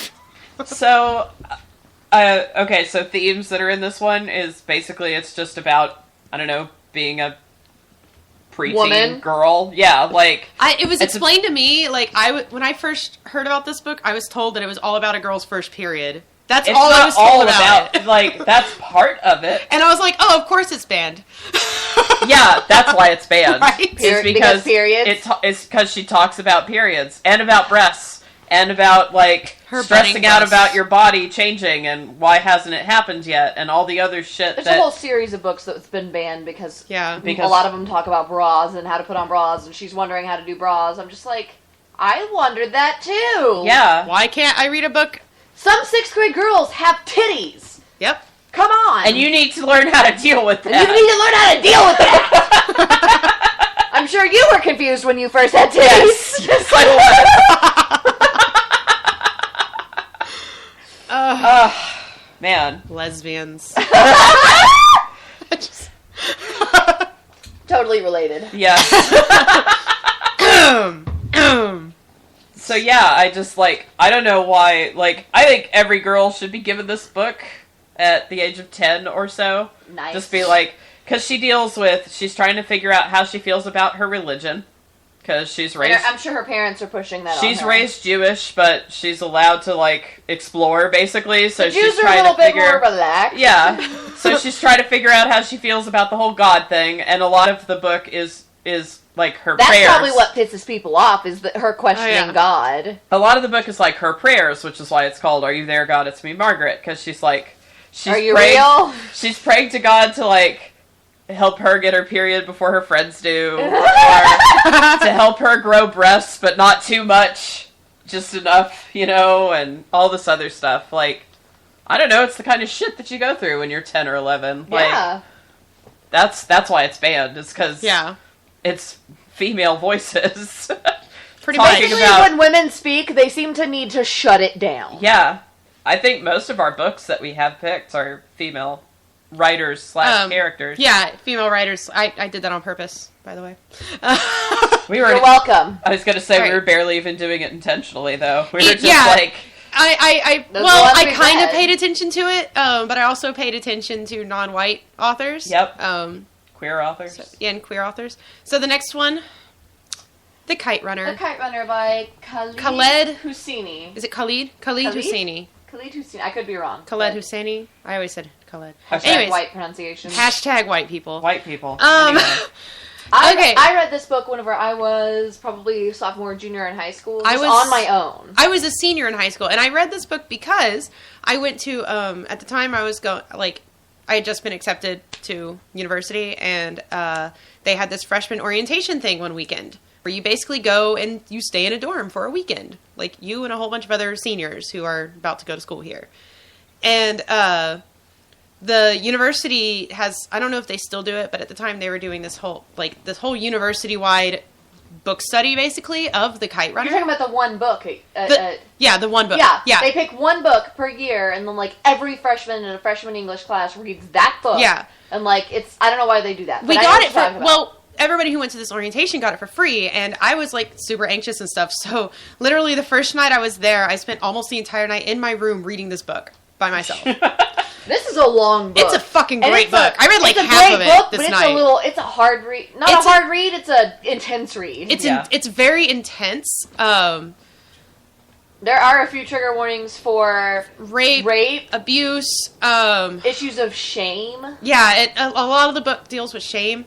Basically what it is it's the story of a father and his son and his son's best friend. I don't want to give too much stuff away. It was a father, a son, and then, like, basically their servant. Yeah, their servant / best friend. And the servant's son who kind of grew up with him. It's in Afghanistan. Yeah, and it's in Afghanistan. And he also talks about his father was an important person in Afghanistan. Yeah, he talks about the revolution in Afghanistan and the government's fall, and like how they leave and go to America at one point, but then there's all kinds of shit going on. And it's called Kite Runner because they have these citywide kite competitions where they sounded so much fun. I was like, how have I never heard of this? Brutal.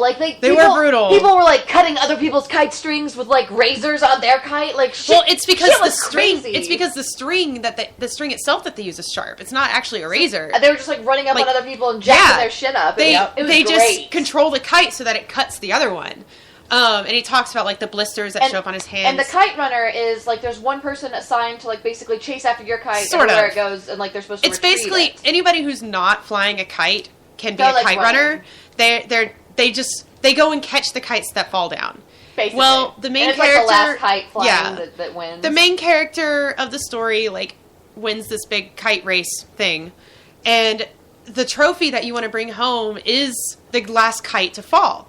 So his servant / best friend, and it does deal with the race issues in Afghanistan as well. Because the servant and the best friend are of a Sunni and they're of the disempowered ethnicity that basically yeah.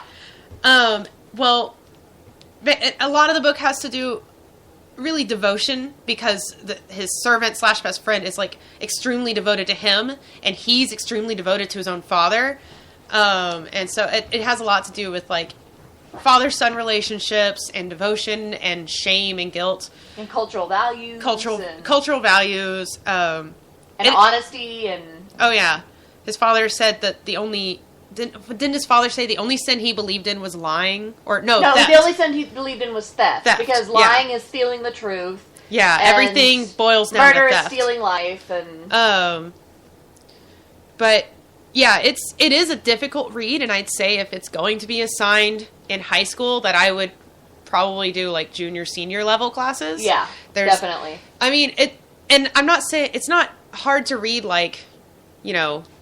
dense like Dickens or something. It's intense. The themes that it talks about are complicated. Rape. There's rape, torture, murder. There's discussions of political upheaval. It's a discussions of refugee status and things like that. It's a novel for adults to read, really. Yeah, it is. And I would think 17 and 18-year-olds could read it. Yeah, I'd say that junior, seniors in high school should be able to read this. Movie, and I've never seen the movie. I haven't seen the movie. I've wanted to.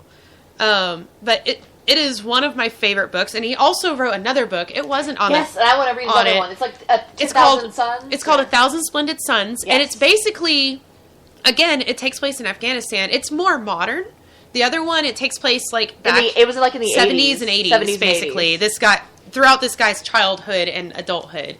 But this one takes place more. It's a little bit more modern, but it's mostly about mothers and daughters and women and everything. It's a women's story. Kite Runner story. was kind of mostly about men. Yeah, the Kite Runner had 3 women characters in it, and none of them were really important. Yeah, none of them were super important. But I can remember one, his wife towards the end. Because everybody's mom dies or just goes away. Non-existent. I have no idea. But yeah, I would suggest reading The Kite Runner and 1,000 Splendid Suns. They're both wonderful books. I'm excited about this last one, guys. All right. Hunger Games. Last one. The Hunger Games. Are we talking about just the first book or the whole series? Because I'm sure they've We can banned talk about all the of whole them. series. The whole series, It's really. fine. It's the same with Harry Potter. I see way more bannable stuff in the second and third book than Oh, yeah. I do in the first book. Wait, the first book is intense, so is the movie, but it ain't shit compared to the second and third book. The official reasons that are normally given for the Hunger Games being banned are religious objections, which makes no sense, and violence. Okay, violence, obviously, but violence is, much more realistically dealt with than I see in a lot of movies. It really is. The Hunger Games violence is shown to be unequivocally wrong. I mean, I'm not going to spoil the third book / third and fourth movies. We've already done that. But we had a Hunger Games show. Okay, we did. We've done it. Spoiler alert. The whole thing, the whole moral of the books is that the violence is not excusable. There's some violence that's not excusable. There's no exception. There's some violence that's not fucking okay. She loses her best friend over. She goes through PTSD and all this other shit. It deals with violence in a realistic way and not a glorified way. Yeah. One of the only things I've ever disagreed with Anita Sarkeesian about is she says that the character development doesn't progress and actually recedes in the second and third book, which I think might technically be true, but That's what happens when you get PTSD. Yeah, I was gonna say, a lot of that- and your whole fucking life falls apart, and you're like, I'm supposed to do all this stuff, but I think I'm gonna go lie in a utility closet for 4 hours and sit on the floor in the dark and think about how I want to be dead. I don't think that's her character, like, regressing If in she a sense. didn't do that, it wouldn't be realistic. Yeah. I mean, I read the third book, and it made perfect sense to me. Yes, I was like, girl, I'm gonna go do that. I know what you're doing. You're hiding where no one can find you just so you can be alone with your sadness. Like, I know. Yeah. So yeah, the main objections to this are the violence and the religious objections make no sense to me. It just doesn't to me either. They never even discuss it. I guess There's no religion in the book. They don't. None. They don't discuss it historically. They They don't- don't discuss it in the Capitol. and They don't it's discuss not it as a good or bad. It's literally never acknowledged. It's never acknowledged. It's not like it's criticized in the book or anything. It doesn't exist. It doesn't in the exist. book. It's not there. Yeah. And to It's me, just an I issue think not dealt with. I think that might be what the objection is. Are you It's mad? not Are you there mad at that the all. book is not about God? Like, Yeah. can you fucking get a grip? I think that's part of it, honestly. Yeah, I do. Well, to be honest, if Because, you like- fucking read the books, it's obvious that they would have destroyed the church because it's an Yeah. institution that empowers people that is not under direct, complete government control. And this a point I want to make is that in this book, discussion of religion and God is completely non-existent, and that's an objectionable offense.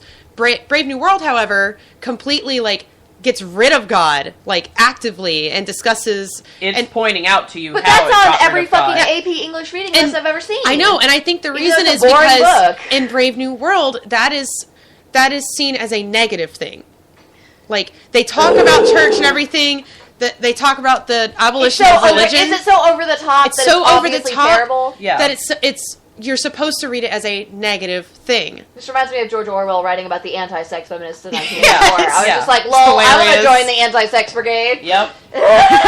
But basically, I think that's what it is. It's like, it's not that they want you to. You can't get away from the religious objections by just not talking about it. You have to actually take a pro-religion stance. Okay, can we talk about the reason why I think it was actually Okay, objected yeah, to? let's do that. Yeah. Okay, it's because, and I'm going to get into a lot of this, because, there's a love triangle with Katniss and Peeta, who's wonderful, and Gale, who's a turd. He's a turd. And basically, I see her rejection of Gale, and the way that Gale became the exact thing that he hated in order to defeat the thing he hated, and then remained the thing. Like, after the whole story ends, Gale goes off to another state somewhere, another district, and becomes a fucking full-time peacekeeper. He basically becomes a cop. Yep. Yeah, that's Gale what he becomes. he grows up and fucking becomes a fucking stormtrooper. So, she fucking rejects that. She's like, fuck you, never forgiven this. You did not have the right to make that decision. And I feel like her rejection of him and her rejection of fascist authority, even when it's the people that she grew up a pet press with, and that she fascist authority, no, reject it. I feel like Pretty much. that is the real, and all the organizing against the government to destroy the government that they do. And how they manipulate their image in media, and I feel like it's just giving kids any semblance of a blueprint for resisting authoritarianism. Yeah. Is what threatens these people and what they want to make sure is not challenged. Because if kids can read about how to challenge, in this context, what if they start challenging their church leaders and youth group? Or what if they start challenging community leaders or Well, and I think- mayors? I Or think What if they accidentally stumble upon District Cops. 13? What are we going to do if they Yeah. stumble upon District 13? Oh no. Children, District 13 does not exist. I repeat, it does not exist. Wink, wink. I think a lot of it too is We're just, starting a District 13 website. now I forgot what the hell I was going to say. I'm sorry. I just pretend I'm not here. It's Don't cool. glare at me. Don't glare at me. .com. All right. Oh god. Oh no. Is there some Doom music you could play? For the shitty sexist For the song. shitty sexist song? Dun dun. Dun dun dun. I did want to mention one, Oh god, I just saw what it is! Oh! I wanted to mention, just real quick before we get into shitty sexist song, one bonus book, and I think it's, I'm including it just because it's funny, but Fahrenheit 451 is on the banned books list. A book about banning books is on Yes. the banned books Same list. teacher who had us do the banned Hilarious. books list, the next month, made us as a class read Fahrenheit What the hell is 451. Nice. Apparently the students couldn't handle reading it on their own in 8th grade, so she, like, had to explain what every chapter meant to us. I got it. I was fine. Well, the other thing that I find funny about this is that Ray Bradbury insists that it wasn't actually about censorship, and it's that it was about how television is evil. Yeah, he hates television. That's why they have the all TV whatever, walls. bro. Like, whatever, bro, it's about censorship. TV walls, now available on Sims 3. Yep. It's true, it's true! So I think it's just, like, extra funny that that's on the banned books list. Right. So, all right, we can go into Shitty Sex's song. Oh, wait. You want to introduce it? Let me pull up the Me? lyrics. All right. Can I introduce it? Sure. Sure. Go ahead. This is Tom Jones's She's a Lady. That's what I was going to do. Right? Let's just get this over with.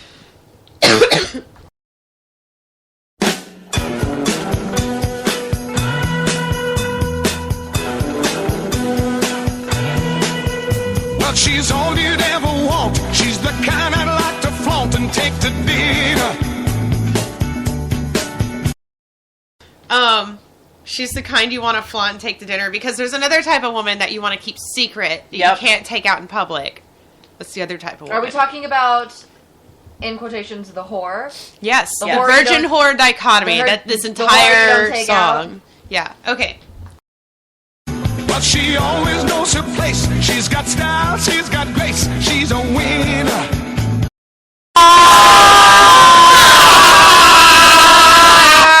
Okay, guys. We need to know our place here. Let's be demure. I can't even say that. That's one of those words that I always see written that I don't know how to say. Demure. Demure. I don't even know where Timid. you lost. Timid.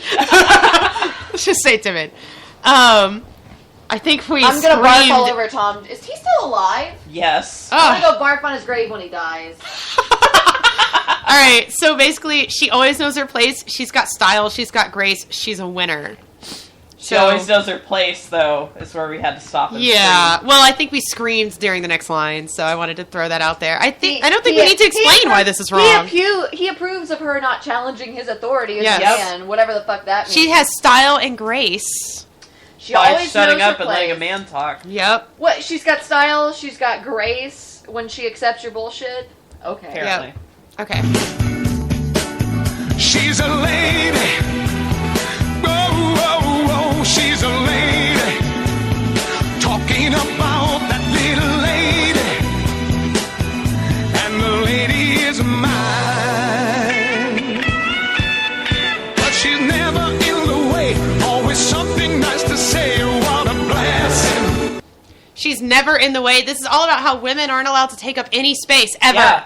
Or get in the way of what a man wants. I love the next line too. Always something nice to say. The bitch what a keeps her mouth blessing. shut unless she's sucking his dick, metaphorically Yeah. Or literally. or literally. Or both. The L stands for lesbian. I was waiting for you to say You've both. been waiting to say that on the show. I've been waiting. Okay, we can keep going. I can leave her on her own, knowing she's okay alone, and there's no messing. This sounds like somebody talking about how their golden retriever finally Right? learned how to not piss on the floor and tear up the couch when you It's like leave it she's alone right too long. about- She finally learned how to stop fucking guys when I wasn't around. Yay! Like, what? I love how he doesn't even phrase it as "I can trust her." It's I can leave her on her own. Like Yeah. I can not control her for a minute because she's so under my control. Ugh, gross. She's a lady. Oh, she's a lady. Talking about that little lady. And the lady is mine. But she never asks very much, and I don't refuse her. Always treat her. Of course you don't refuse her. She doesn't ask for anything. She doesn't feel entitled to stuff She doesn't have her own or an needs. opinion. She doesn't have her own needs or wants, and the few that she ever has and voices, yeah, I give those to her. Oh, this I next gave li- that to This her. next line is hilarious. This next one. With respect, I never would abuse her. What she's got is hard to find, and I don't want to lose her. Always treat her with respect. I never would abuse her. You are right now, buddy. You Right? are That's what right you're doing. now. you're not treating her with respect, and you are abusive. Like, what you call this respect? Being so proud of her for not pissing on the carpet and for not asking for a lot or getting in the way or standing in the way or arguing or saying no. Barely being a human being. That's yes. See, this is the thing. He's talking about like, oh, I want a lady. This is what I hear from guys all the time. Like, oh, I want a strong lady until they realize that they want you to be an empty this is what shell. they really want. They want you to be an empty. Like, I don't know anything about this woman. I don't know anything about her. Empty shell. Yeah. All I know is that she, follows his lead. Uh-huh. She does whatever he wants, and is small and quiet. That's the perfect woman. And like, it's this whole I don't even idea believe that this woman exists. This is Yeah. just his dream woman Yeah. that he's make-believing. It's this into whole existence. idea that especially men now, He's because trying to put women in a box. because they know they can't get away with outright saying most of these things most of the time. They know Anymore. they know they can't get away with that anymore. So they front. They put this like shield up and they say, "Oh no, I want a strong lady." But then as soon as they get just one, need strong enough to tolerate my bullshit without making me do anything. which is coming up. He brings that up. But basically what they want is a lady who will stand up for herself except for to him. Yeah. That's what they want. As soon as she starts doing anything that he disagrees with, she starts asserting her personhood and her individuality, and it's something that might make him a little bit uncomfortable. Oh no, now you're too strong. Now you're being too loud. Yep. I agree with your values. You just need to be quiet about them. Yeah. That's what it is. Basically. All right.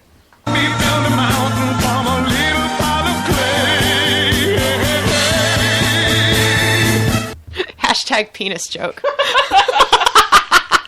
After these next Come two on. tracks, I wanna You know talk that's these about an next two. erection. Gross. Lesbian.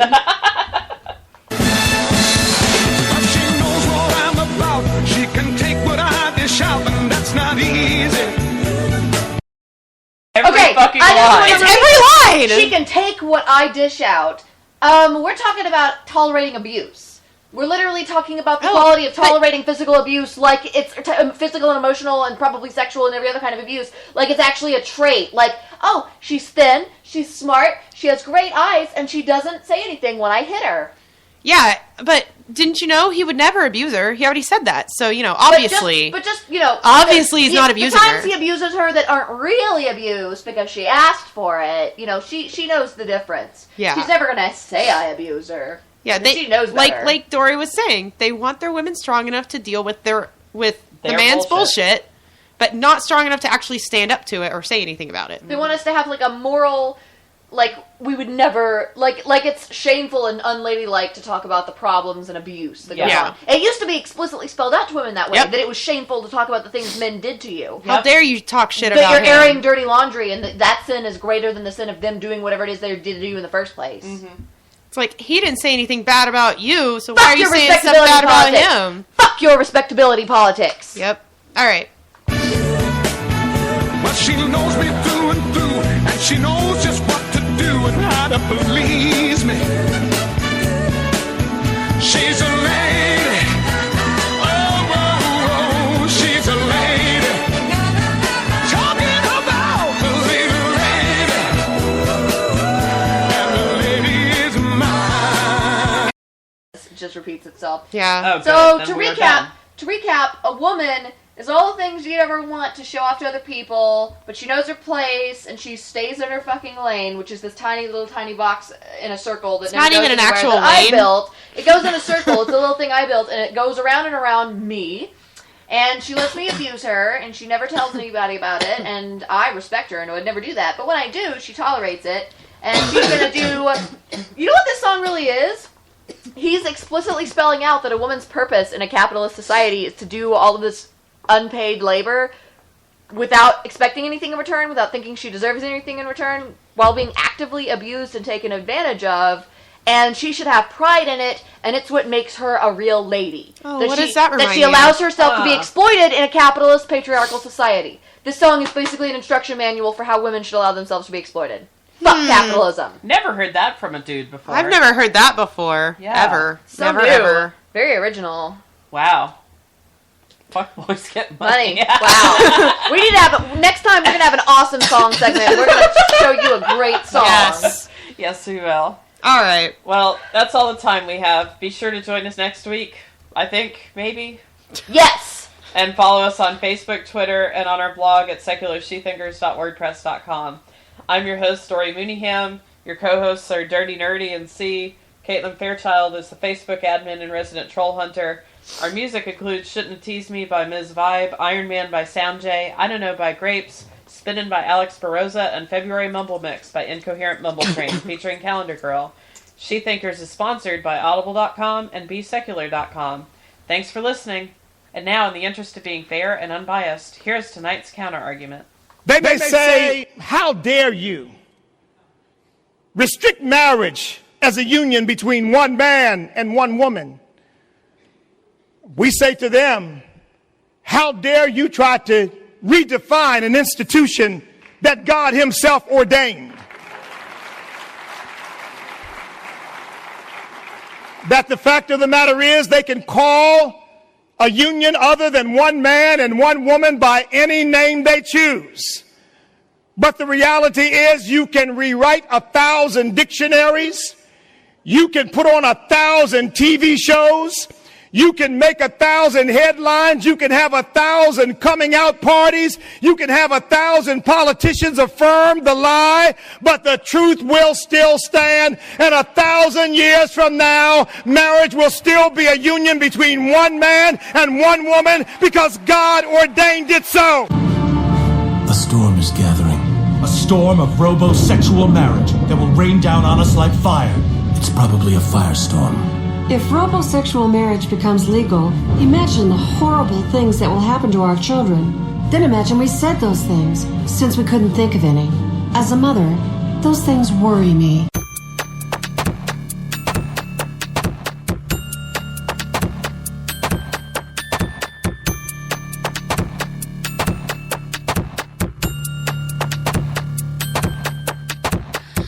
Lift me up, let me go on silvery.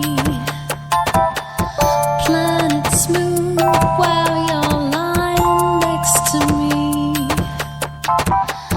Like the sun.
takes